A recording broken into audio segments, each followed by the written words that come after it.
감정이 없는 남자. 웃지도 울지도 않는 남자. 재벌가의 후계자인데 왜 그는 10년째 아무도 가까이 하지 못하게 할까요? 그리고 계약 결혼으로 그의 아내가 된 한 여자는 왜 밤마다 그가 완전히 다른 사람이 된다는 걸 알게 되었을까요? 오늘 이야기의 주인공은 한지우입니다. 26살 결혼 전까지는 작은 음악 학원에서 피아노를 가르쳤던 평범한 여자였어요. 지금은 강도현의 아내가 되어 넓은 저택에 살고 있지만 아직도 가끔은 이게 현실인지 꿈인지 모르겠다는 생각을 한다고 합니다. 지금부터 그 자세한 이야기를 들려드리겠습니다.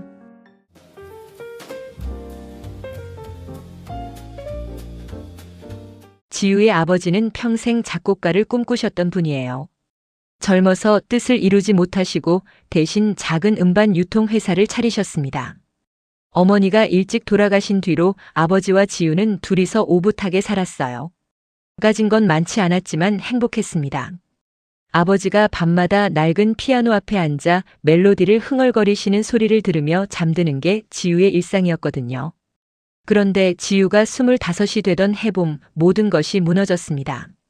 아버지의 회사가 대형 음반사의 계약 취소로 연쇄 파산 위기에 몰렸고 거기다 보증까지 잘못 서셨다는 사실이 드러났어요. 빚이 무려 40억.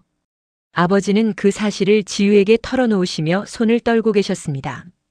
아버지의 손이 그렇게 흔들리는 걸 본 건 처음이었어요. 그리고 며칠 뒤 그 집 초인종이 울렸습니다. 문을 열었더니 회색 정장을 입은 50대 여성이 서 있었어요. 눈매가 날카로우면서도 우아한 분이었습니다. 뒤에는 운전기사 같아 보이는 남성이 가방을 들고 서 있었어요. 한민준 씨 댁이 맞죠?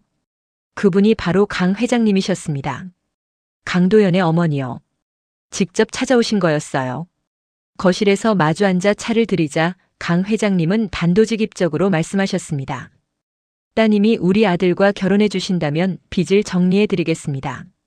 지우는 그 순간 웃고 싶었어요. 이게 무슨 드라마도 아니고. 하지만 아버지의 창백한 얼굴을 보는 순간 웃음이 싹 사라졌습니다. 강도현 씨가 어떤 분인지 여쭤봐도 될까요? 지우가 조심스럽게 물었더니 강 회장님이 잠시 침묵하셨어요. 그러더니 이렇게 말씀하셨습니다. 감정이 없는 아이입니다. 아주 어릴 때부터요. 그래서 세상이 그 애를 냉동왕자라고 부릅니다. 우리 도현이와 결혼해서 그냥 옆에 있어 주기만 하면 됩니다. 어렵지 않아요. 감정이 없다. 그 말이 마음에 걸렸습니다. 하지만 지우는 그날 아버지의 눈빛을 기억했어요. 평생 자신을 위해 모든 걸 감내하셨던 아버지. 지우는 고개를 끄덕였습니다. 하겠습니다. 결혼식은 2달 뒤였어요. 작고 조용한 예식이었습니다. 강도현을 처음 본 건 그날이었어요. 키가 크고 어깨가 넓었습니다. 턱선이 날카롭고 눈빛은 깊고 어두웠어요. 잘생겼다는 느낌보다는 마치 오래된 조각상 같다는 느낌이 먼저 들었습니다. 아름답지만 차갑고 아무 감정도 담기지 않은 눈. 지우와 눈이 마주쳤을 때 그는 그냥 가만히 바라봤어요. 웃지도 피하지도 않고요. 마치 지우를 사물처럼 인식하는 것 같았습니다. 결혼식 내내 그는 한마디도 하지 않았어요. 주례 선생님이 말씀하시면 고개만 끄덕이고 사진을 찍을 때도 표정이 변하지 않았습니다. 지우는 옆에 서서 억지로 미소를 지었는데 사진 속 2사람이 꽤 어색하게 나왔겠다 싶었어요. 강씨 가문의 저택은 상상을 초월했습니다. 지우가 살던 아파트가 10채는 들어갈 것 같은 규모였어요. 지우에게 배정된 방은 2층 끝에 있었는데 피아노가 놓여 있었어요. 강 회장님이 지우의 이력을 미리 알아보셨다는 걸 느꼈습니다.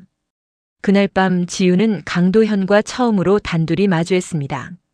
그는 지우의 방 앞에 서서 말했어요. 필요한 게 있으면 말해요. 목소리가 낮고 건조했어요. 감정이 하나도 섞이지 않은 목소리였습니다. 감사합니다. 잘 자요. 그게 전부였어요. 그는 돌아서서 복도를 걸어갔습니다. 발소리조차 조용했어요. 지우는 방 안으로 들어와 문을 닫고 피아노 의자에 앉았습니다. 건반 위에 손을 올렸지만 아무 소리도 내지 않았어요. 뭔가를 치면 울 것 같았거든요. 결혼 후 첫 일주일은 정말 조용했습니다. 강도연은 아침 6시에 일어나 운동을 하고 7시에 식사를 하고 8시에 출근했습니다. 저녁 9시에 돌아와 샤워를 하고 자기 방으로 들어갔어요.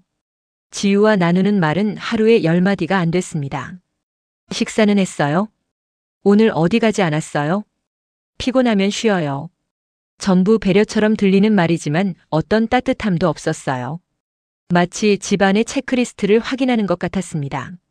지우는 그 집에서 유령처럼 지냈어요. 너무 컸거든요, 그 집이. 그런데 사흘째 되던 밤이었습니다. 새벽 2시쯤 잠이 오지 않아서 지우는 거실로 내려갔어요. 물이라도 한 잔 마시려고요. 그런데 거실 조명이 낮게 켜져 있었고 소파에 누군가 앉아 있었습니다. 강도현이었어요. 그는 커다란 악보집을 무릎 위에 펼쳐놓고 있었어요. 눈은 악보를 향해 있었고 손가락은 허벅지 위에서 조용히 움직이고 있었습니다. 피아노 건반을 두드리는 것처럼요. 지우는 숨을 참고 바라봤습니다. 그는 지우를 인식하지 못한 것 같았어요. 아무 소리도 없이 그저 손가락만 미세하게 움직이면서 악보를 읽고 있었습니다. 표정이 달랐어요. 낮에 보던 차갑고 무표정한 얼굴이 아니었습니다. 뭔가를 애타게 찾는 사람 같았어요.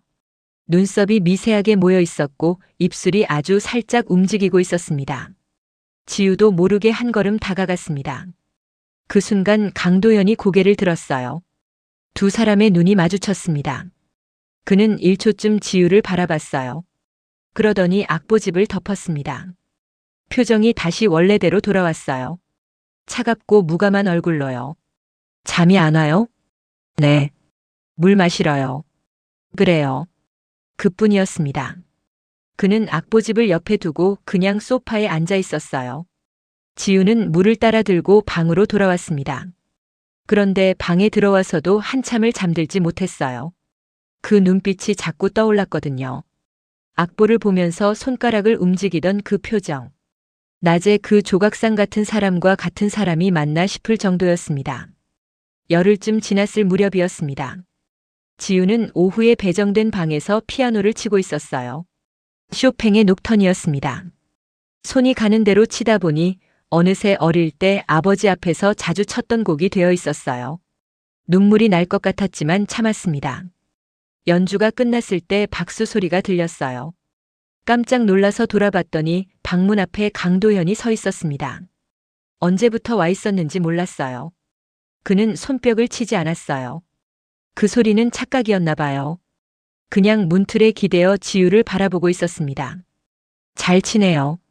감사해요. 그 곡 제목이 뭐예요? 쇼팽 녹턴 20번이에요. 그는 고개를 끄덕이고 돌아서려 했어요. 지우는 왜인지 모르게 붙잡고 싶었습니다. 혹시 악보 보시는 거 좋아하세요? 그가 멈췄습니다. 뭘요?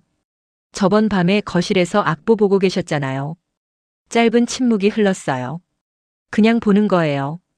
악기를 배우신 적 있어요? 없어요. 그는 그렇게만 말하고 방을 나갔습니다. 지우는 다시 건반 앞에 앉았어요. 그런데 이상하게도 아까보다 덜 외로운 느낌이 들었습니다. 한 달이 지나면서 작은 변화들이 생겼습니다. 강도연은 여전히 말이 없었지만 가끔씩 지우의 피아노 연주를 들으러 방 앞에 서 있었어요. 지우는 일부러 눈치채지 못한 척 연주를 이어갔습니다. 그게 왠지 그를 위한 배려 같았거든요. 그리고 어느 날 저녁 강도연이 식탁에 앉으면서 이렇게 말했습니다. 오늘 친 곡 뭐예요? 드빗이 달빛이에요. 달빛. 그가 그 단어를 혼자 되뇌었어요. 마치 기억해 두려는 것 같았습니다. 그런데 그날 밤 새벽 지우는 이상한 소리에 잠을 깼습니다. 이번엔 피아노 소리였어요. 아주 조용하고 느린 서툰 멜로디. 누군가 피아노를 처음 배우는 것처럼 한 한 음 더듬더듬 짚는 소리였습니다. 그런데 신기하게도 그 음들이 드빗이 달빛의 첫 소절을 따라가고 있었어요. 지우는 자리에서 일어나지 않았습니다. 이불 속에서 가만히 귀를 기울였어요. 소리는 한 10분쯤 이어지다가 멈췄습니다. 그리고 긴 침묵. 다음 날 아침 식탁에서 지우는 아무 말도 하지 않았어요. 강도현도 마찬가지였습니다. 그러나 그가 밥을 먹다가 잠깐 지우 쪽을 바라봤을 때 그 눈빛이 평소와 조금 달랐습니다. 뭔가 작은 긴장감 같은 게 있었어요. 들켰다는 걸 아는 눈빛이요. 지우는 그냥 밥을 먹었습니다.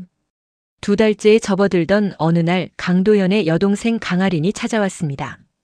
그녀는 24살로 오빠와 달리 표정이 풍부한 사람이었어요. 지우를 보자마자 반갑게 인사했습니다. 올케 언니, 와줘서 너무 좋아요. 강아리는 지우를 정원으로 데리고 나갔습니다.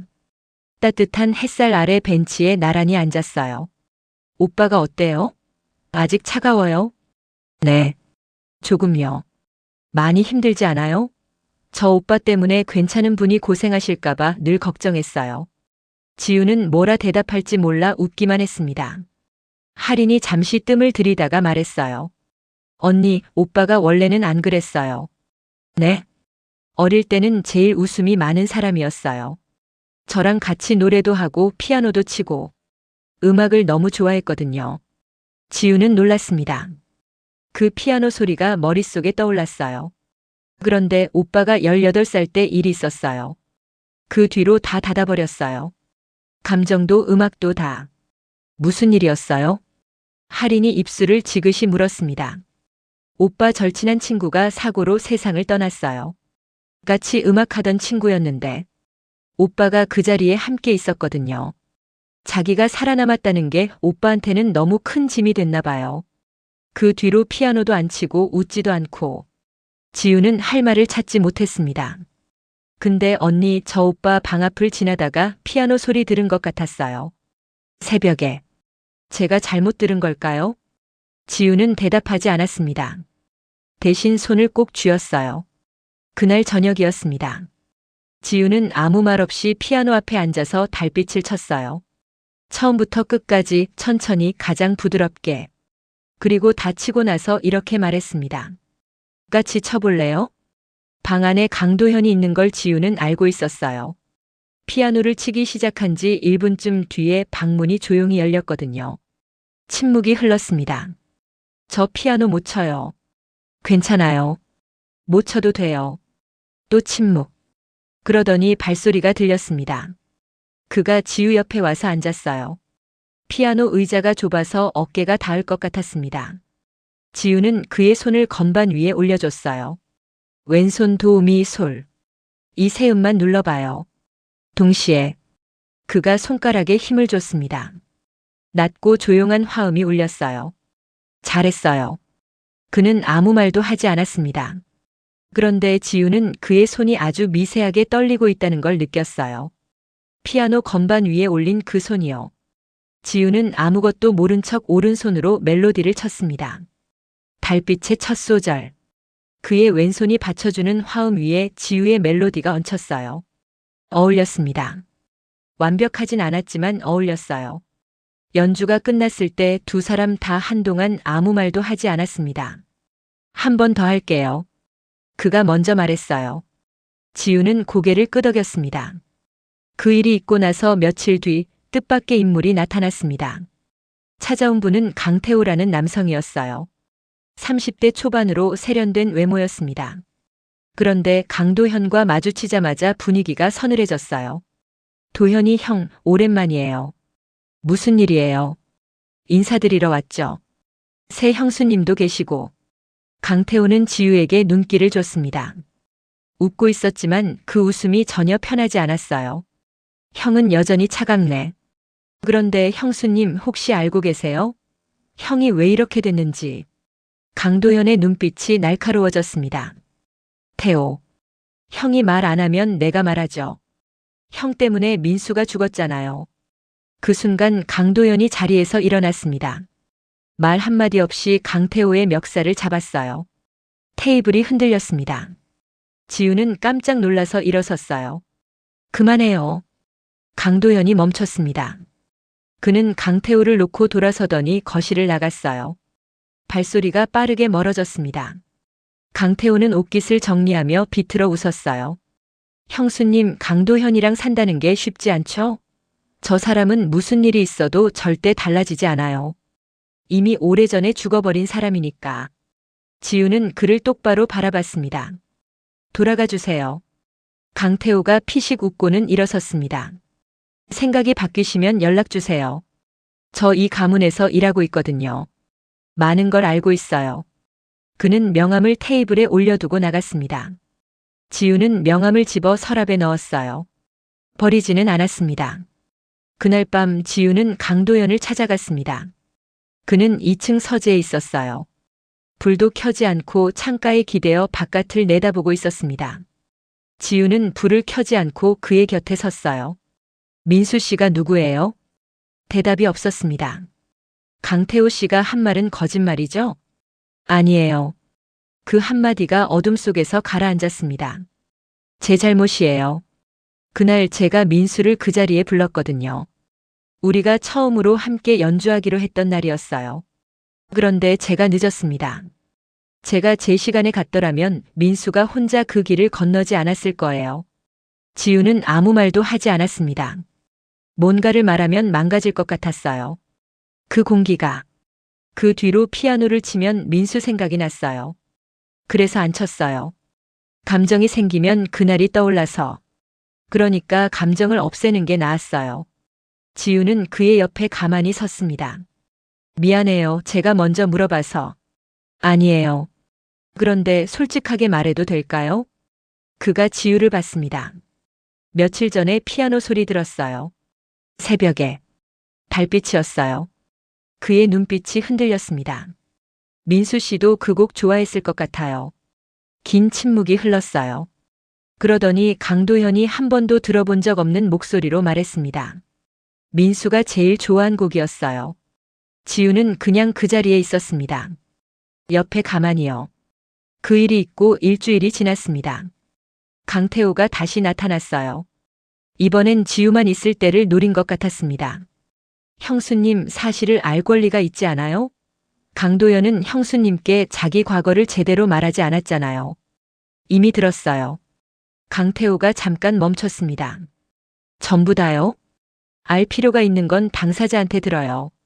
그가 눈을 가늘게 떴습니다. 형수님, 형을 감싸봤자 형한테 득이 될 게 없어요. 형은 영원히 그날에 갇혀 있을 거예요. 형수님 인생만 낭비되는 거라고요. 지우는 그를 바라보며 말했습니다. 그 결정은 제가 해요. 강태호가 냉소지었습니다. 그러더니 낮은 목소리로 말했어요. 형이 민수 어머니한테 연락을 끊은 거 아시죠? 10년 동안 한 번도 찾아가지 않았어요. 그게 형이 말하는 책임감이에요. 형수님이 생각하는 그 사람이 아니에요. 지우는 아무 말도 하지 않았습니다. 그가 나갔습니다. 지우는 그날 오후 피아노 앞에 앉아서 달빛을 쳤어요. 한 번도 아니고 계속 반복해서요. 며칠 뒤 아침이었습니다. 강도현이 식탁에 앉으면서 이렇게 말했어요. 오늘 어디 같이 가도 될까요? 지우는 놀랐습니다. 그가 먼저 제안을 한 건 처음이었거든요. 어디요? 가봐야 할 곳이 있어요. 두 사람은 차를 타고 도시 외곽으로 나갔습니다. 오래된 주택가였어요. 강도현은 한 가정집 앞에 차를 세웠습니다. 지우는 따라 내렸어요. 초인종을 누르자 70대 여성이 문을 열었어요. 그분은 강도현을 보는 순간 눈이 커졌습니다. 그러더니 천천히 눈물이 흘렀어요. 도연아. 강도현은 꼼짝도 하지 않았습니다. 민수 어머니. 늦게 왔습니다. 그게 전부였어요. 어머니께서 그의 손을 잡으셨습니다. 강도현은 처음에는 굳어있더니 조금씩, 아주 조금씩 고개를 숙였습니다. 지우는 뒤에 서서 그 장면을 지켜봤어요. 그가 우는 건지 아닌지 알 수 없었습니다. 고개를 숙이고 있어서 보이지 않았거든요. 하지만 어깨가 아주 조금 흔들렸습니다. 10년 만에 처음으로. 집으로 돌아오는 차 안에서 두 사람은 오래 말이 없었습니다. 지우는 창밖을 보고 있었어요. 한참 뒤에 강도현이 입을 열었습니다. 강태호가 찾아왔죠? 네. 뭐라고 하던가요? 별말 없었어요. 거짓말이네요. 지우는 피식 웃었습니다. 사실대로 말하면요, 민수 씨 어머니를 10년 동안 찾아가지 않았다고 했어요. 그게 당신의 진짜 모습이라고. 강도현은 잠시 침묵했습니다. 맞아요. 그래서 오늘 갔어요? 한지우 씨 덕분이에요. 지우는 놀랐습니다. 그가 그녀의 이름을 부른 게 처음이었거든요. 결혼하고 2달 만에. 저 때문이 아니에요. 피아노 치는 소리 들을 때마다 생각났어요. 민수가 말했던 것. 음악은 도망치는 게 아니라 나아가는 거라고. 10년 동안 도망쳤다는 걸 알았어요. 지우는 그 말을 들으며 눈이 뜨거워졌습니다. 앞으로는 도망치지 않을 거예요? 노력해 볼게요. 그 말에 지우는 뭐라고 대답해야 할지 몰라서 그냥 손을 뻗었습니다. 그의 손 위에 살며시 얹었어요. 그는 가만히 있었어요. 피하지 않았습니다. 그 뒤로 강도연은 조금씩 달라졌습니다. 여전히 말은 많지 않았어요. 하지만 지우와 나란히 피아노 앞에 앉는 날이 늘었습니다. 지우가 멜로디를 치면 그가 화음을 짚었어요. 손가락이 서툴렀지만 그 서투름이 점점 줄어들었습니다. 음악이 무너뜨린 것들이 있었어요. 10년 동안 쌓아 올린 벽들이요. 어느 날 저녁 2 사람이 달빛을 처음부터 끝까지 함께 연주했을 때였어요. 마지막 음이 공중에 흩어지고 나서 강도연이 말했습니다. 한지우 씨. 네. 고마워요. 뭐가요? 억지로 바꾸려 하지 않아서. 지우는 그를 바라봤습니다. 그의 눈빛이 달랐어요. 여전히 깊고 어두운 눈이었지만 이제는 그 안에 뭔가가 있었습니다. 따뜻하진 않아도 살아있는 무언가가요. 저야말로요. 피아노 곁에 있게 해줘서. 그가 피식 웃었습니다. 처음이었어요. 강도연이 지우 앞에서 웃는 건요. 그로부터 1달 뒤 강태호의 일이 알려졌습니다. 그는 회사 내부 자료를 경쟁사에 유출한 혐의로 고발당했어요. 강 회장님이 직접 조치를 취하셨다고 합니다. 그가 지우를 찾아온 건 강도연을 무너뜨려서 승계 구도를 바꾸려는 계략이었다는 것도 나중에 알게 됐습니다. 강도연은 그 얘기를 듣고도 별 반응이 없었어요. 알고 있었어요? 짐작은 했어요. 그런데 왜 아무 말도 안 했어요? 한지우 씨가 알아서 하실 것 같았어요. 지우는 그 말에 피식 웃었습니다. 그는 차갑지만 사람을 믿을 줄은 알았어요. 그날 저녁 강도현이 처음으로 스스로 피아노 앞에 앉았습니다. 지우는 소파에 앉아서 바라봤어요. 그가 친 건 달빛이었습니다. 처음에는 더듬더듬 그러다가 조금씩 흐름을 찾았어요. 완벽하지 않았지만 충분했습니다. 지우는 눈을 감고 들었어요. 그 소리에 민수라는 사람이 담겨 있는 것 같았습니다. 그리고 10년이라는 시간도요. 그리고 지금의 강도현도요. 연주가 끝났을 때 그가 말했습니다. 한지우 씨. 네. 저 이제 조금은 살 것 같아요. 지우는 눈을 떴습니다. 그의 눈이 약간 붉었어요. 지우는 일어나서 그의 옆에 앉았습니다. 그리고 그냥 거기 있었어요. 말없이 조용히 옆에요. 계약으로 시작된 결혼이었습니다. 아버지의 빚 때문에 마주한 낯선 남자였어요. 감정이 없다고 알려진 사람, 냉동왕자라고 불리던 사람. 그런데 알고 보니 그 사람은 감정이 없는 게 아니었습니다. 감정이 너무 커서 감당할 수 없어 닫아둔 거였어요. 그리고 음악이 그 문을 조금씩 열었습니다. 지우는 아직도 모르는 게 많습니다. 강도현이라는 사람을요. 하지만 이제는 시간이 있어요. 천천히 알아가면 된다는 걸 알고 있습니다. 그리고 한 가지는 확실합니다. 2 사람이 처음으로 달빛을 함께 연주하던 그날 밤 그 좁은 피아노 의자에 나란히 앉아있던 그 순간. 지우에게는 그 순간만큼은 이 결혼이 자신의 인생에서 가장 잘된 일이라는 생각이 들었다고 합니다. 오늘 이야기는 어떠셨나요? 여러분의 감상을 댓글로 들려주세요. 저는 언제나 여러분과 부담 없이 작은 이야기를 나누고 싶습니다. 오늘도 저와 함께 해주셔서 감사합니다. 다음 영상에서 뵙겠습니다.